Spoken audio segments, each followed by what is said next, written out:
Welcome to Lens of Leadership, our Ted Lasso rewatch podcast. Before we dive into this episode's leadership lessons, let's watch a quick recap. Season 1, Episode 9. All Apologies starts with Roy taking an ice bath after his horrible game.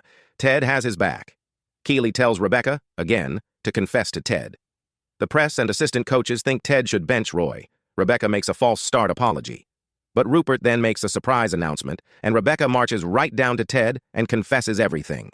In typical Ted fashion, he forgives her. Coach Beard and Nate give Ted the cold shoulder to rethink Roy. Roy and Ted discuss his position on the team. Roy finally gets real with Keeley. Phoebe has wise words. Beard lets Ted have it.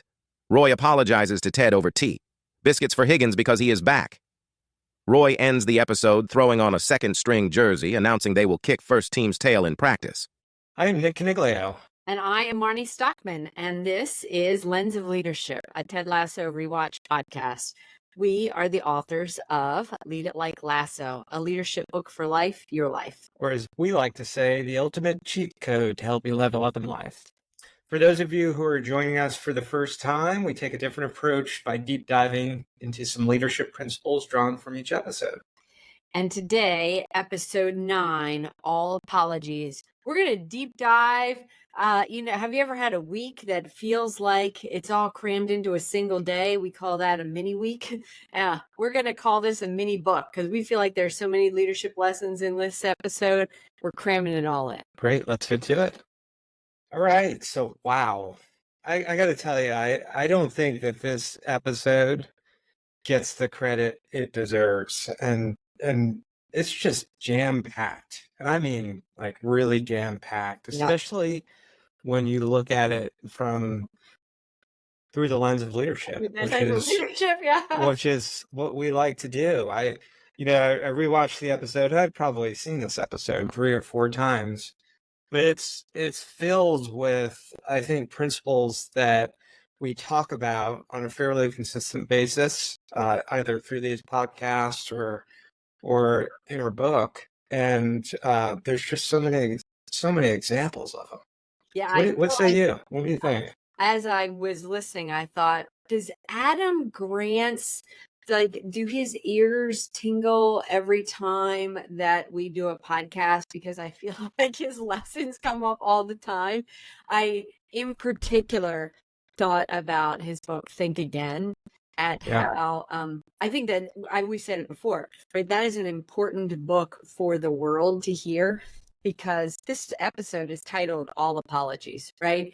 And apologies, one, are not easy, right? That is swallowing your pride in a big way. But to allow someone to make an apology and then move past it is also not easy, right? Yeah. It's one thing to be the apologizer, but it's another thing to build a bridge and get over it. And I think that need to think again is represented in here all kinds of ways. Yeah, I completely agree. So as you mentioned, the title of this specific episode is All Apologies. And I think we have to talk about the fact that there are so many apologies in the show. Yeah. Rebecca is the points leader at this point in terms of the number of apologies that she's throwing out there.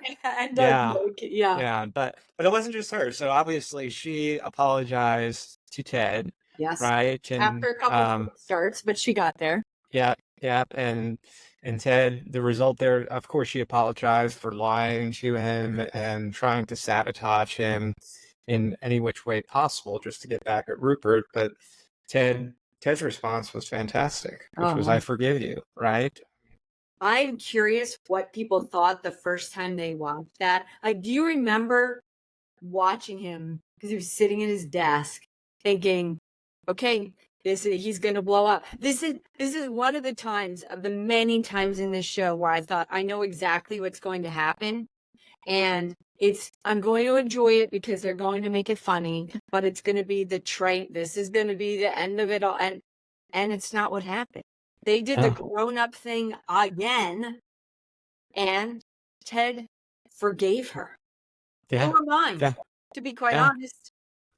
And And I had another opportunity to do that with Higgins, right? With Rebecca's apology to Higgins. And I thought, okay, you know, We'll see the Ted other did the side. unexpected, right? He forgave her. We're going to have to drag on with this Higgins thing for a while. I remember specifically thinking that when watching the episode for the first time. And Higgins' response is not too dissimilar from Ted's, right? Yeah. Which was, well, thank you, Rebecca. Yeah.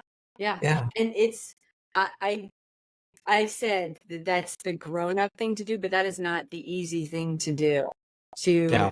get past it. And one thing that I think is interesting about the apologies is Keeley forced the apology, right? Remember at the very beginning, she told Rebecca, like, are you going to do this? And Rebecca said, why? We're already past it. And I think a lot of people feel like that, like, oh, I don't have to do this terribly awkward thing because we're already beyond it and we're trending in the right direction. This is just going to make it worse for a bit. But Keeley, we've talked about Challenge Network before, really pushes her. And I think that is an important thing to think about in today's world, because it reminded me very much of, it's the opposite of the cancel culture. In Yeah. today's world, if Rebecca had done that, Keeley would have just written her off and like, you've done a horrible thing and I know it. I'm going to tell the world and you're done. That is what cancel culture is, right? And that is exactly not what she did. What did she tell Rebecca when Rebecca's like, we're past this? Why do I need to bring it up? And Keeley said, well, make me feel better about you. Yeah. It's funny, and I think we talk a lot about cancel culture, and I think you're exactly right. But there's evidence that isn't always the case, and I'm going to bore you for a second. I'm a big golf fan, as we know, right? And this week we just had the U.S. Open, and Bryson DeChambeau won it, and the transformation that Bryson has undergone over the past 3 years is He's amazing. a new man. Yeah, and he, 3 years ago, for those that don't know, I mean, he was the villain. He was Rupert in Ted Lasso language. And they asked him about that this week, and I'm going to quote him because I don't want to mess this up. And he said a couple of things. He said specifically, just thinking back 3 years ago, the landscape was a lot different. I tried to show everybody who I was. I didn't do it the right way and could have done a lot of things better. And then he went on to say, it's not a regret, it's a learning experience. I never regret anything in life. Some might disagree with that statement there. But then he says, do I not like what I did? Absolutely. But every moment that I live in this life, I'm always trying to learn from my mistakes. That's the best thing I can say to anyone out there that's struggling, essentially, to say, hey, you're in a bad spot. Get some good people around you. Give yourself a new perspective on life and get after it and show them who you truly are. And I think that's real life. That actually happens. So TV show with really good writers. yeah, it models the exact scenario that Rebecca was going through, right? And Yep. Rebecca got some good people around her, Yep. right? Helped her own the problem and really address it. I forget what she said. Just admit you make mistakes. We'll forget about it in a week. And while that doesn't always necessarily happen, Yeah. time does truly heal all. Yeah. It's interesting. Last night, one of my husband's high school friends came over and we were talking about Ted Lasso in the book, etc. And he asked me what my favorite trait of Ted was. I was like, oh, favorite. I'm normally just allowed to list 6 to 100 that I love, And, Yeah. and I said, oh, I'll probably change my mind when I think about it, but you caught me on the spot. So I'm going to say his lack of ego and bringing it to the table. And he said, I think mine is his consistency, how he was the same Ted all of the time. He had a plan. He was going to stick with the plan. Didn't matter what people thought around him, etc. And so I can appreciate that Bryson recognized that he wanted to be different. You don't have to be the same you all the time, right? If you want to be different, we talk about aspirational goals, do the work. And sorry, but if you're a professional golfer, sometimes you have to admit that to, as Rory found out, potentially 47 Yeah. reporters. You know, Yeah.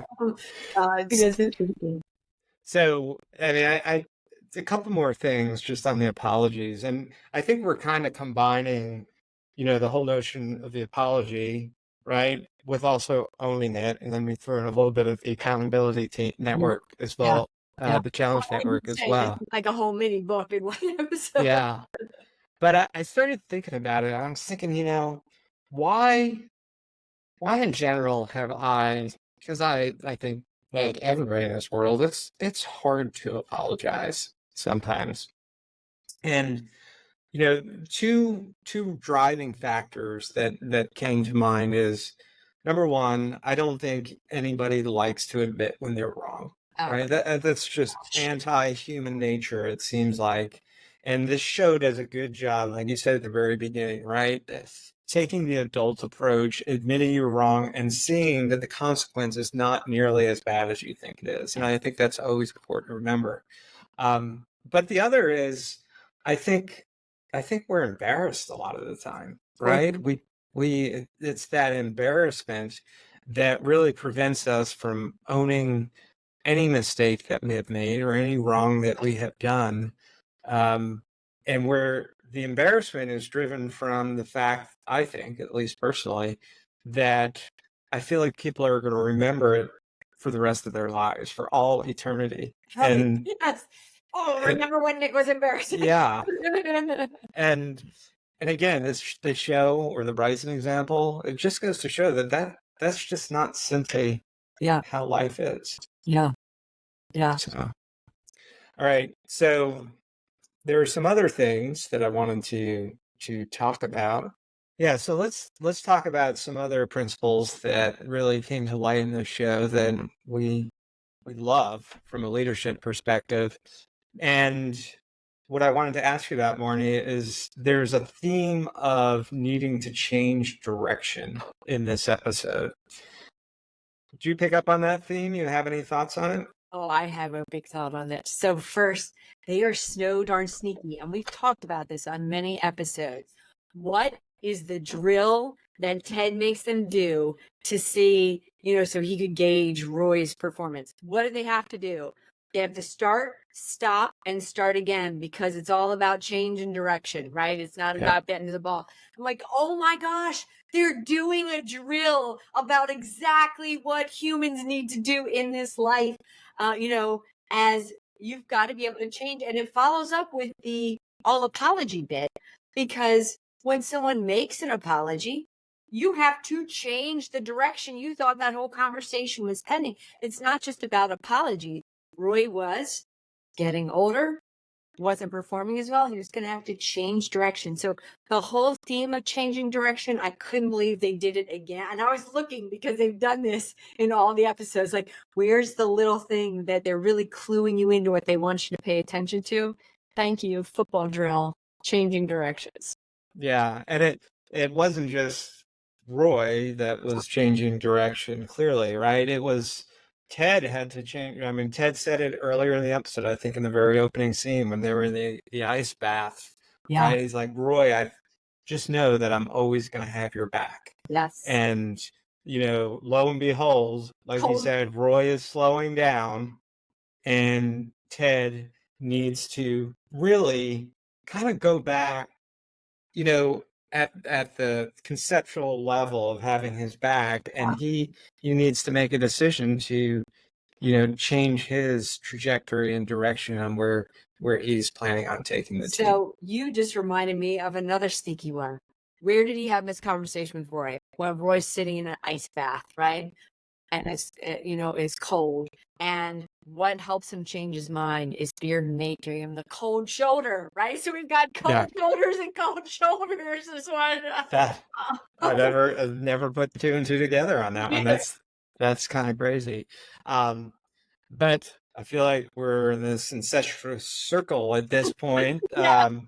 With Beard and Nate, again, they are acting as an accountability team and challenge network for Ted, basically saying, you know what, it's time, we need to make a change. And to Ted's credit, he's very open and he says, I will always value your opinion, Even if you're wrong. even if you're wrong. But it kind of leads into this whole Ted having to bench Roy dynamic that's going on.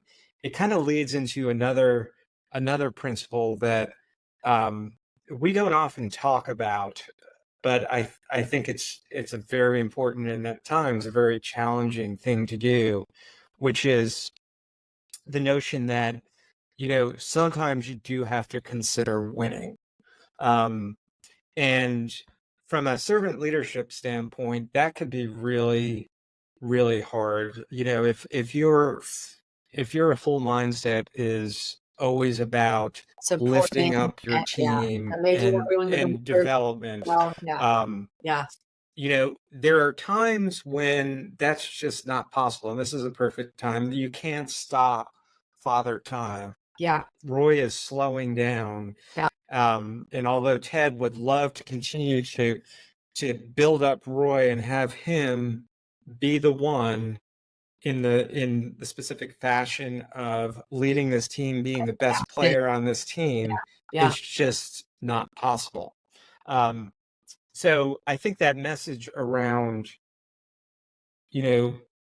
winning, and that it matters sometimes. It's not always about the wins and losses, but sometimes it really is. Yeah. And it's the challenge, that is thrown at you as a leader of teams, organizations, that, sometimes if you're continuing to go down a specific path,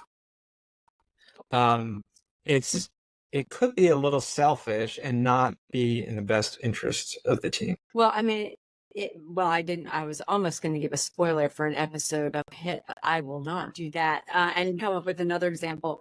It is sometimes when, you've hired a friend and that friend is not, it is not working out. You're trying to support them. And that is not going to help the rest of the team win, right? And we know that from a culture perspective, which is the same thing that is true about Roy, right? That you are actually damaging the morale and culture because you're trying to support a single player, but in doing so, you are lessening the value for everyone else. We're making it an awkward place to work and live in. So, yeah, I think that's very true. It's funny. I share a little story, that happened at some point with one of the companies I was working for. We had a technical architect, and she was just really, really skilled at her craft. Great architect.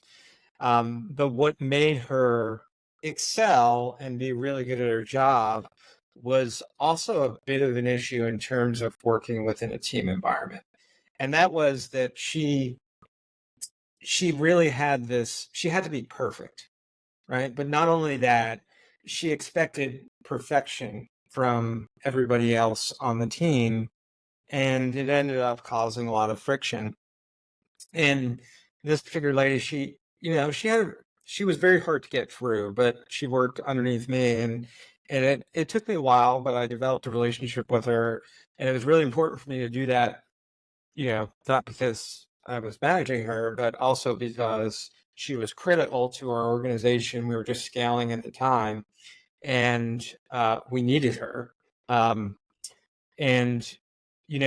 I finally managed to crack through, and we developed a really good relationship in terms of being open with each other, being honest. And I was able to say, okay, I know you're really good at what you do, and I know you're part of that is that perfectionism.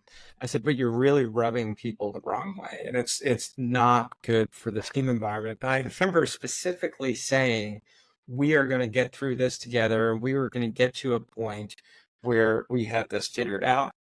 And I was bought into that. She was bought into it. She made a lot of progress over time, but at some point it wasn't enough, and it was killing the team dynamic.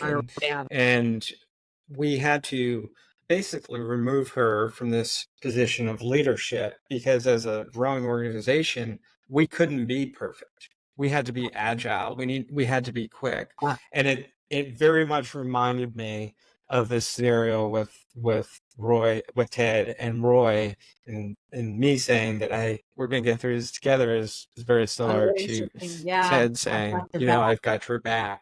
But it would have been selfish of me to keep on that trajectory, because the team was not, really pushing forward at full strength because all this friction that was So it being was your caused. ego that you had to say, like, yeah, I said that, and I'm gonna have to go back on that. Not because I didn't mean that I was with you, but we haven't gotten where the team needs to be, and for the greater good, we need to move on. Yeah. Yeah. And owning it, right? And then going back to what we were saying earlier. Yeah. There were a couple other things that came out, many things, like we said, that came out in this episode. Yeah, so this was not a big part of the show, but it was in there, and I think it's important to bring it up. But at the near the beginning of the show, Rebecca was in a photo shoot. She was being interviewed for a magazine, and the story was really about her position as a female in sports. Yep. And they were doing a profile on her. And Ted makes the statement, this is a big deal. Being a role model is a big deal. Like, imagining I can only imagine all the young girls that will, suits. yeah, that will look at it. Exactly. And then we got into the whole, young girls, they're mysteries. And yeah, I thought that was pretty funny. Yeah. But I think the point there again is, we're you and I are parents, right? We're role models, leaders in an organization. They're role models, and it's important to act in such a way that you inspire other people. And it's just a good reminder from the show, again, of another important principle and of being a good leader. I'll throw one thing out there just because you reminded me of it.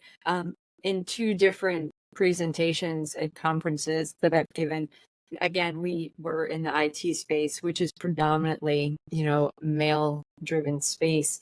And after 2 days in a row after a presentation, a young, like 19, 20-year-old female who was just getting out of school in the space came up and asked me if I would mentor them because they didn't see many women CEOs of software companies. And they said, like, how do you become you? We don't see anybody else to have that got there. So I would have to agree with Ted. Yeah. And I think it's important to know that you still are actively mentoring some of those young ladies, correct? Yeah. Yeah. So let's talk about one last topic that I think is very important to highlight that came out in this episode. And that's when, Roy was struggling. He finally decided to talk about something important. yeah, with Keeley, which again is hilarious. And his big thing was, I'm Roy Kent. I'm always the best. And he starts talking about himself in third person, like, I like Roy. Yeah. I'm the best footballer on the field. And Keeley then uses kind of the Ted Lasso sarcasm with, I love it when men feel sorry for themselves. Yeah, when they feel sorry for themselves, which is a great way to communicate and have somebody listen to themselves. Sometimes it's a great tactic. But she ends with the whole notion of, really, Roy, all that matters is what you think about yourself. Right? Don't worry about how others might perceive you. And just think about who you are, and it's a taking lesson about being your authentic self. So if you're probably the most authentic person I know, I thought you have a lot of ideas on this. Well, I do have some thoughts on it, and it wasn't so much not caring about what other people think, but if you are being true to yourself, then you will come to the world in a place that accepts the real version of you. I can remember in one of our acquisitions that we were having there was an internal battle in the company, and someone else that had the same role that I had was really, really struggling with it. It was one of those days where you felt like you were quarterstaffing your way through everything. And I was a lot calmer. And I said, we should take a walk. This was not even getting any better. And, I think it started out as a stomp, if I can be fair. So like I'm chasing him as he's stomping his way up the hills of Utah. And he said, "How can you be so calm?" And I said, "Well, first, I'm 10 years older than you. And let me tell you what I know. In your 20s, you worry about what everybody thinks about you. And in your 30s, you don't care what everybody thinks about you. And in your 40s, you realize nobody was thinking about you anyway. And so you can just get down to brass tacks and you see the end goal and you're not worried about how you're coming out in this situation. What you want is eye on the prize. And you're willing to step your ego out of the way when you need to in order to make sure everybody gets there and you're less concerned about the drama. And it's funny because it's been 10 years now. And he has said, like, yeah, I needed to hear that. I get it now. I was fired up. And so I think Roy needed to realize, like, okay, who are you? It's not so much about this impression because it's the real you that people want to know anyway. And if we can get our ego out of the way, we can still enjoy this life and make some progress. And it's funny when you think about it, because we just talked about role models, and Roy, we're in the 9th episode at this point, he has been looking at Ted this entire time and has grown to really appreciate Ted. Well, he would never admit that. Yeah, but Ted is like the television version of you, which is he is his authentic self, right? And he's not worried at all. He's only worried about being true to who he is. Yeah. And it's ironic that Roy has this issue and he's had a role model in helping him get through that specific problem this entire time. And I appreciate Keeley in this episode a lot. We had a conference this week where we presented, and the people in the room did not really think about Keeley so much as a leader until we started pointing out things like this.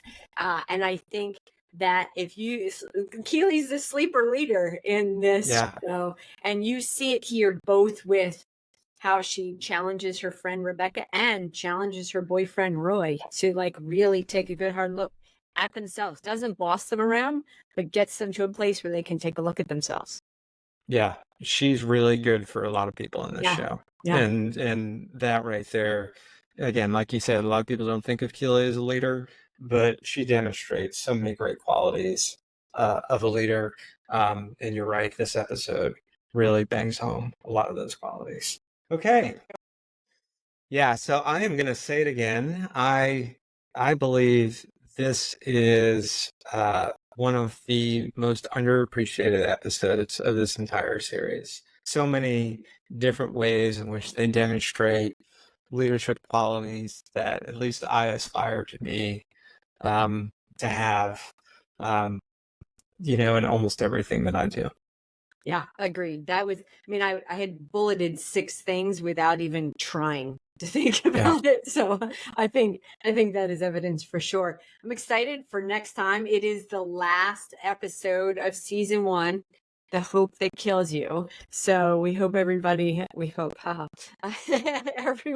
will watch the next episode and join us next time to see what leadership lessons we can learn there. Yeah. I look forward to it, and we'll see you then. Now let's take a look at John Wooden's Pyramid of Success. Today we're going to take a look at adaptability, poise, and honesty. As always, if you want to see all of the characters, all of the scores for all of the items on the pyramid, go to leaditlikelasso.com and check out our resources page. Adaptability is all about how you adjust in any situation. Poise is just being yourself, being at ease in any situation, never fighting yourself. And honesty is in thought and actions. Today we're looking at Roy and Ted and Rebecca.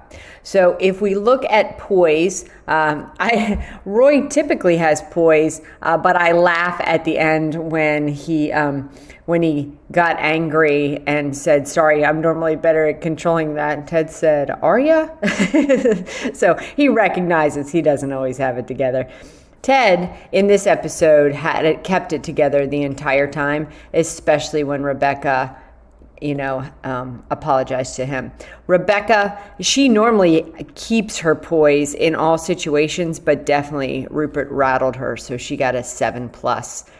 In adaptability, Roy really struggled with it, so we gave him a 5 because we know he's got some growing to do, but boy, he's getting there. Ted gave him a 7 because he really struggled with the whole conversation for Roy. And Rebecca moving in the right direction, 7 trending up. Honesty, Roy, we'll give a 7 trending up. The struggle with Roy is being honest with himself. Ted, I think, really worked to be honest, and it took Beard some really good friendship to get him to rethink what he was being honest about. And Rebecca taking a turn for the positive. So we'll give her a 7, trending up. As always, we hope you have a great week. Would love it if you would like, subscribe, comment, share, etc. The algorithms would love it too. Thanks.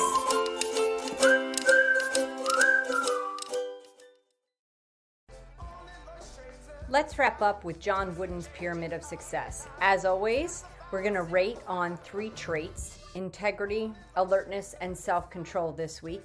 If you're interested in seeing all of the characters, be sure to head on over to leaditlikelasso.com and check out the resources page. But we're going to take a look at Roy, Ted, and Keeley. Integrity is purity of intention. And I'll be curious to hear if anybody disagrees with this, but I feel like across the boards, we gave everyone 10s here. I mean, Roy, I think integrity is one of his strong points, and Ted and Keeley speak their mind well. So 10s all the way across. Alertness is not just always observing constantly, but being open-minded, eager to learn and improve. So Ted and Keeley, always open-minded, always seem eager to learn and improve. And I think Roy is trending up. So we gave Ted and Keeley 10s and Roy an 8 and moving in the right direction. And lastly, self-control, how you practice self-discipline and keep emotions under control. Good judgment and common sense are essential. So for this one, I think all of these characters are working on this. In some areas, they are rock solid, but in others, they need to work on it. Roy, we gave him a 7+ because he acknowledged that he is working on trying to be better and mature. We gave Ted and Keeley 7s as well. With Keeley, I think the struggle with her just reading a text message, as we talked about in the episode, and not really understanding, got herself into sort of a self-perpetuating spiral of what could happen if Roy didn't respond to her. She lacks some self-control there. But otherwise, I think they're all trending positive. I hope everyone has a great week and hope to see you next time. Please do like, comment, share, all the things. We appreciate you, and so do the algorithms.